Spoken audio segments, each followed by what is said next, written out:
Hey guys, I'm back with another Geek Space video. Over the past weekend at San Diego Comic-Con, we got a ton of new announcements about the MCU, ranging from live action updates to updates about some of our animated projects. And today I'm going to go ahead and rank all those projects by the level by which they excite me. So let's get to it. Before I begin, I'd like to remind everybody that this is just my opinion. It's not the right opinion in any way. And I'd encourage you to go ahead and give me your rankings of all 20 plus MCU announced projects in the comments down below. And if you're not feeling up to that, then maybe just give me a few of your favorites, a few of your least favorites, and let's have a fun discussion. Alright, kicking right off, we've got in 22nd place, I Am Groot. This is a fun animated series following baby Groot as he goes on a bunch of adventures. It looks nice, it looks cute, I might get a few decent laughs out of it, but that's about all. I don't expect these stories to have a great impact on the rest of the MCU. And I'm just not really excited for them because I don't feel they have much to bring to the table, and therefore I'm not really as interested in seeing what they have to say.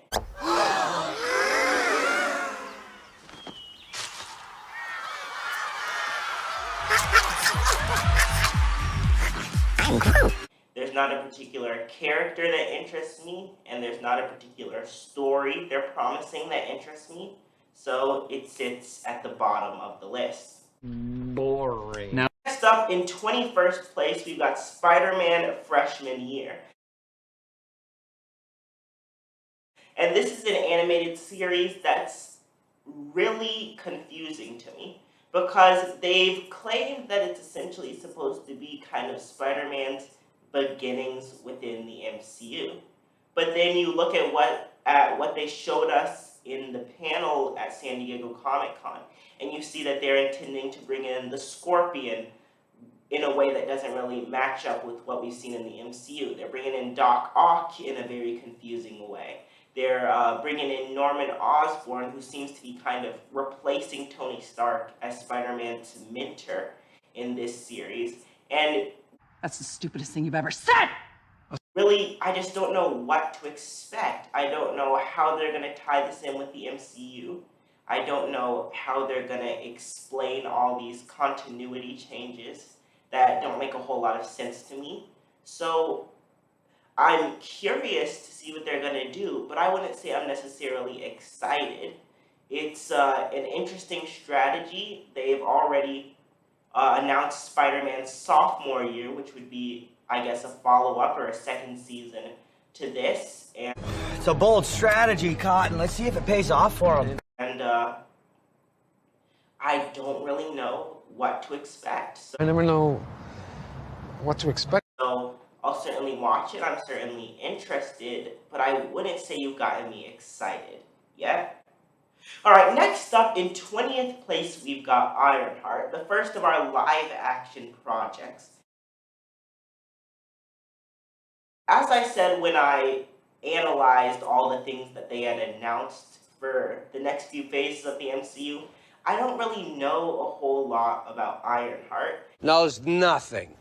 And I'm not particularly intrigued by the character. It seems to me that the MCU has recently within Phase 4 and in the future in Phase 5, they're trying to kind of examine the original Avengers, but basically take their female counterpart.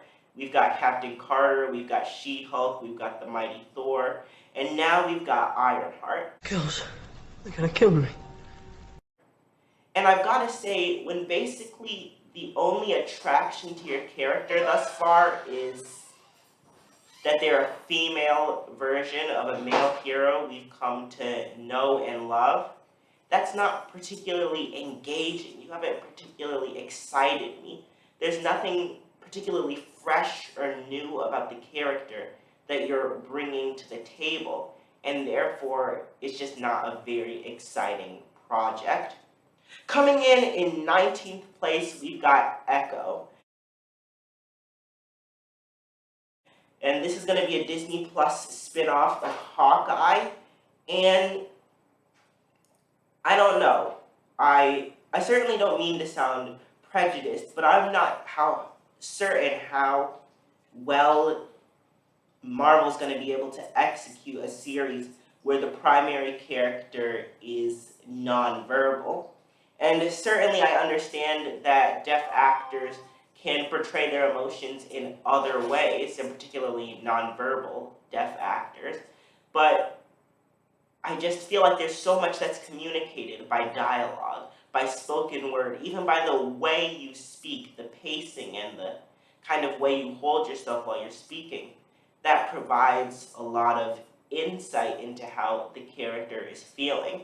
And aside from that, Echo isn't a character that I'm particularly interested in. Really, the thing that most interests me about this series is that Kingpin is going to be in it. The city belongs to me.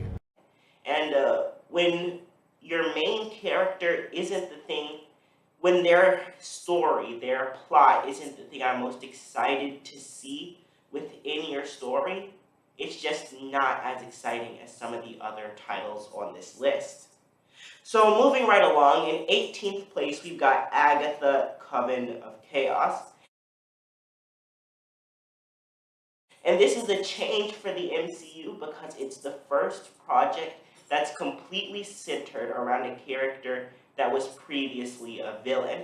Agatha Harkness was, of course, our villain, well, one of our villains in WandaVision. That was a very morally ambiguous show, but I don't know. I'm certainly, when they first announced this project, I was excited, and I still am excited because I enjoyed Catherine Hahn and her performance. So I certainly think the performance is going to be excellent. And I killed Sparky, too. The problem for me comes in that I don't necessarily feel that this spin-off was warranted. I don't necessarily feel that Agatha was a character that I needed to see additional storylines from, who I needed to otherwise get new details and new plot points from. I feel like she was a character where I would have been completely fine if they just left her where she was, or maybe integrated her as a side character in another movie. But certainly, I don't feel that a spin-off was warranted.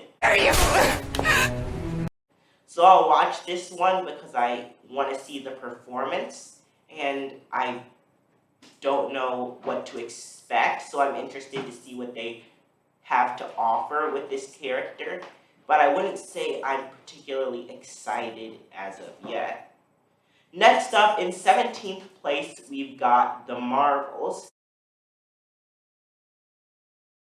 And this one makes me a little tentative because it's really a sequel to Captain Marvel. And Captain Marvel is one of my least favorite MCU projects. It's certainly not offensive. I wouldn't say it's a bad movie. It's well made, it's well produced, but it's bland. It's blasé. There's nothing really flavorful or interesting or unique that makes this film stand out. And its lead character also is not very interesting. She's powerful. She's a woman. That's about all we've been given. Men.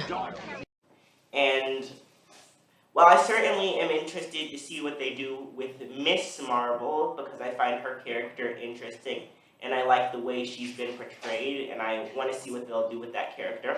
And while I'm interested in seeing what Monica Rambeau has to bring to the table, because I enjoyed the way she was played in WandaVision, I enjoy kind of the energy that's brought to that role. I don't really, this project doesn't particularly excite me because it's a sequel to Captain Marvel, and that film was just so unenjoyable for me that this sequel, as a result, is lower on my excitement tier. Next up, in 16th place, we've got What If Season 2.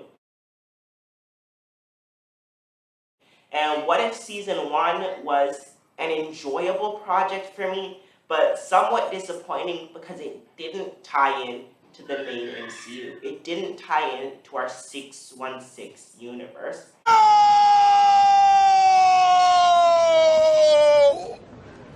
And because of that, it doesn't feel that it really has as much importance or impact on the rest of the MCU as the other projects I've ranked above it.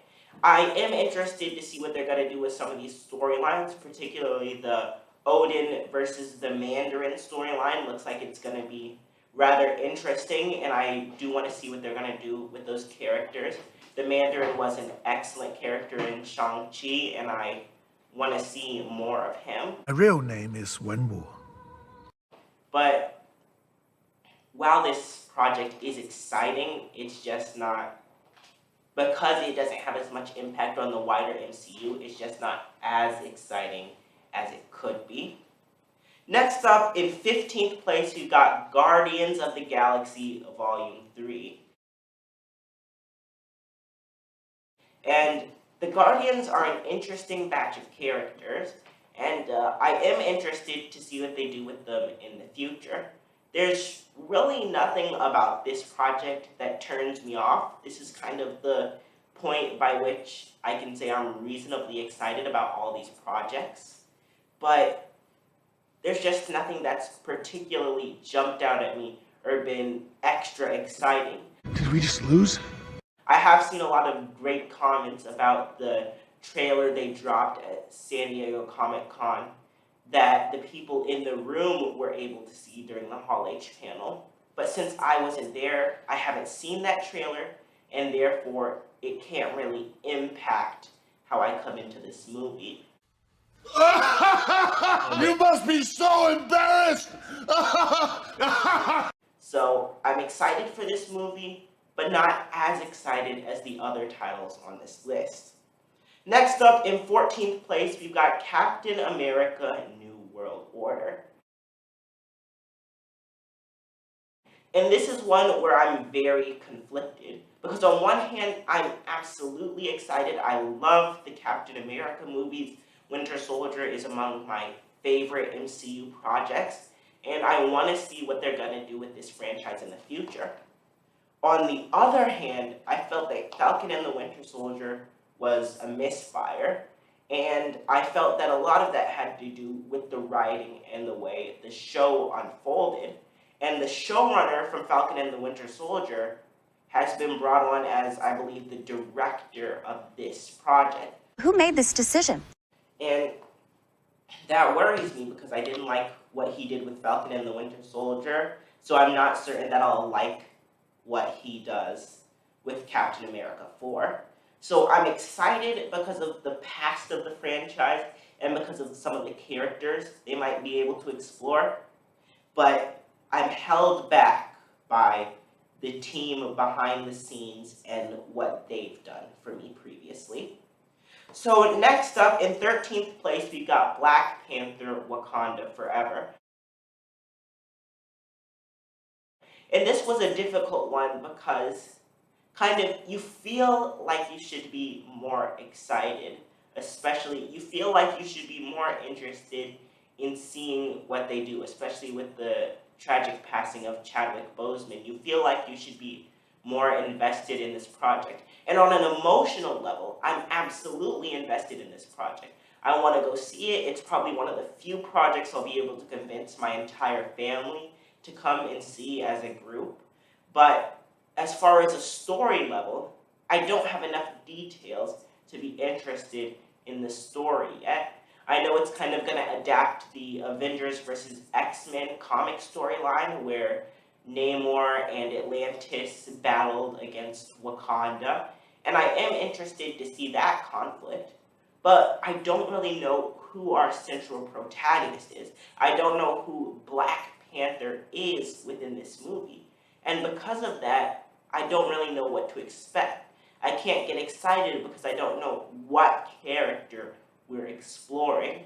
maybe once I get a few more plot details, maybe once we get another official trailer, I'll be a bit more excited for this project. But right now, it sits at 13th place. Next up, in 12th place, is Marvel Zombies. And this is an interesting one because it's kind of a spin-off of the What If episode that explored a universe infested by zombies. And it's an animated project. I'm interested to see what it has to offer. You can do a lot more with zombies when they're animated because you don't have to show as much of the gore as you would in live action. So you can explore a lot wider of a range of storylines. And certainly zombies do interest me. It's just because it's a spin-off of a What If episode, and because, as I mentioned before, What If was held a little bit back for me because it didn't interact at all with the main 616 universe. Because of all that, this project is held a little bit back for me because it has no, unless they show otherwise, it right now has no impact on the main MCU universe, and therefore it doesn't have as much influence as some of the other projects that I've ranked above it. Don't say that! So next up, in 11th place, we have Blade. And this is an interesting one. I'm excited to see vampires integrated into the MCU.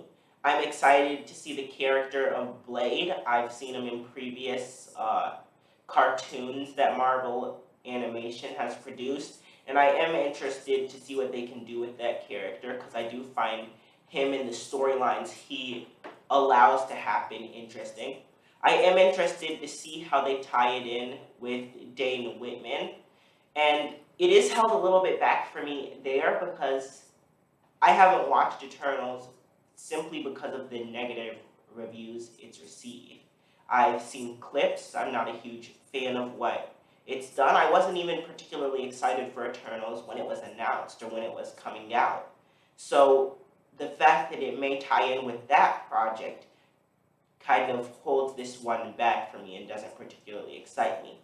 And the other thing that kind of holds this project back for me is something that's a pro and a con, and that's Mahershala Ali's casting as Blade. It's a pro because I enjoy him as an actor, and I want to see what he's going to do with this character, and I think he can play this character excellently. But it's a con because it absolutely confuses me as to what they're going to be doing with the Marvel Netflix shows. We're going to get to Daredevil a little bit later. Daredevil has been announced to be officially integrated into the MCU. He's getting his own series that we'll talk about a little bit later. And because of that, I don't quite know how the Netflix shows are going to mix with the MCU proper. And Mahershala Ali previously played Cottonmouth on Luke Cage, one of the Netflix Marvel series.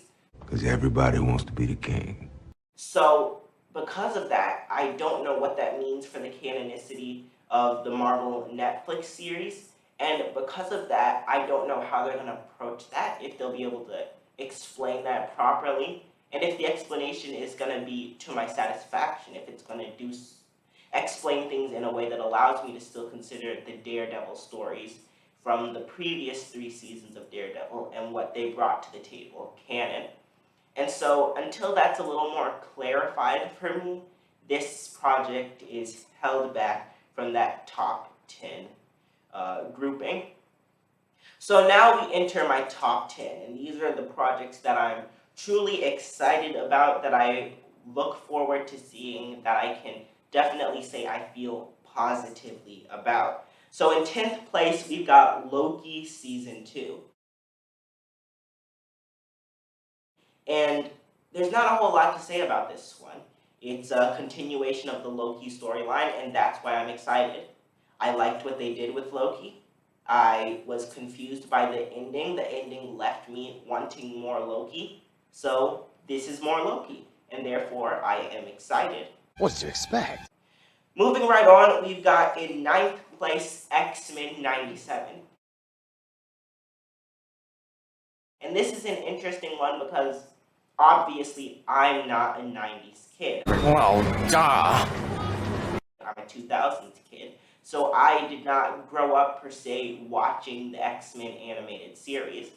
However, I have watched it, and I really have an appreciation for older animation projects as opposed to some of the new things they brought to the table. The 90s Spider-Man series, for instance, I thought was excellent, and I really enjoyed the 90s X-Men series. So because of that, I have not necessarily the same nostalgia as if I was a kid in the 90s and watched it when it was first coming out, but I do have a certain sense of nostalgia for those early stories, and I am excited to see what they do with them going forward. And what I thought was particularly interesting was the reveal that Magneto would kind of be serving as the X-Men's leader in this series following Charles Xavier going off into space at the end of the original animated series. I've been at the mercy of men just following orders. Never again. I think that allows for a lot of potential. It's certainly a storyline that in the comics has been interesting. So I want to see what they're able to do with that. So between the nostalgia I have for the original series and the interesting storyline they've presented me with, this is definitely a project I look forward to seeing. Next up, in 8th place, we've got She-Hulk, the project that is closest to being released. It comes August 17th.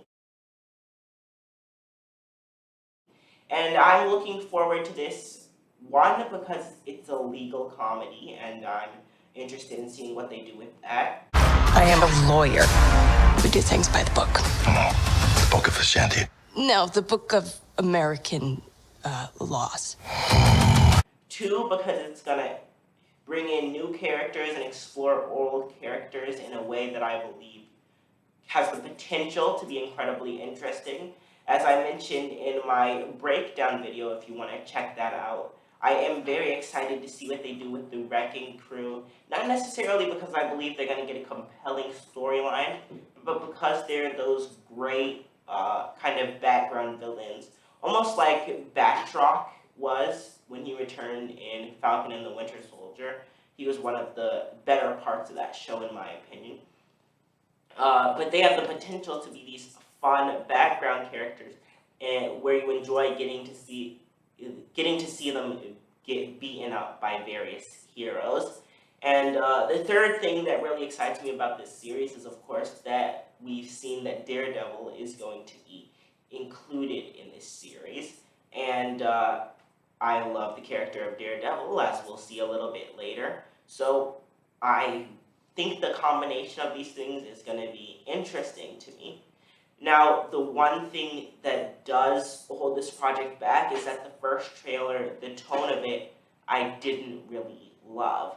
I certainly want a legal comedy, but I don't want you to lean so much into the comedy side that you forget this still is a superhero show, that there should be a certain level of seriousness brought to a character like She-Hulk. I mean, there's a certain level of comedy and just ridiculousness you can expect from, say, a Deadpool film, but with a She-Hulk show, you do want a certain level of seriousness that the first trailer didn't necessarily promise me, and that's what kind of keeps She-Hulk out of the top 5 for me. Next up, in 7th place, we have Ant-Man and the Wasp: Quantumania.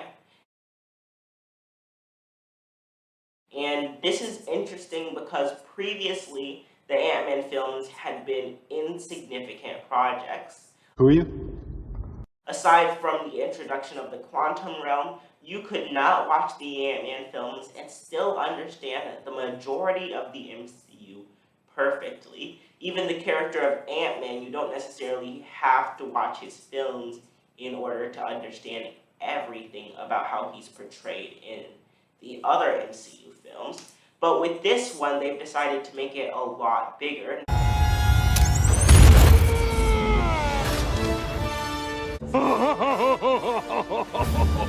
Not only is it the introductory project in Phase 5, but it's also the first time we really get to see Kang the Conqueror played as Kang.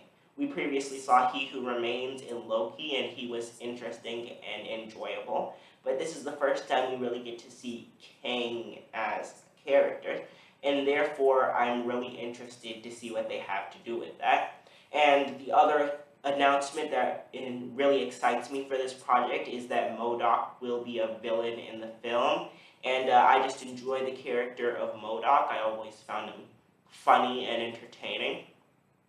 And there's a lot you can do with MODOK, because you can play him as kind of this horror-ish, really creepy villain, or you can have him as just this big comedic joke because of the big head and the baby arms and legs, or you can just play him as one of those straight scientific mad scientists and not really deal with his physical appearance as much. So I'm excited to see what they do with that character. And I'm excited to see what they do with this film as a whole. Right? All right. Next up, in 6th place, we've got Fantastic Four. Fantastic Four. Didn't you guys chart in the 60s? And this project is just barely held back outside of my top 5. I'm excited because I want to see the Fantastic Four. I love them as characters. I want to see who they're going to kind of put in the uniforms. We haven't gotten any casting or crew announcements as of yet. And once we get those, that may affect its placement on my excitement list.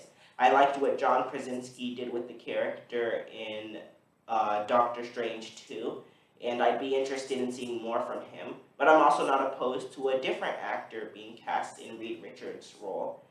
And what does hold this back from the top 5 for me is that I don't feel we've really gotten the Fantastic Four right in the past. Obviously, Fan Four Stick was a bit of a disaster. The previous 2 Fantastic Four films, they were alright, but not particularly standout or great. So while I do have a lot of potential with this project, it's also a bit held back by my previous experience and the previous projects they've done with the Fantastic Four.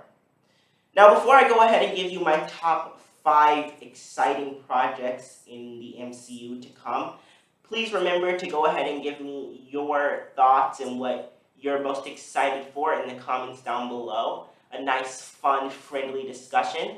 And if you liked this video and want to see more Geek Space content, why don't you give us a like and subscribe? No!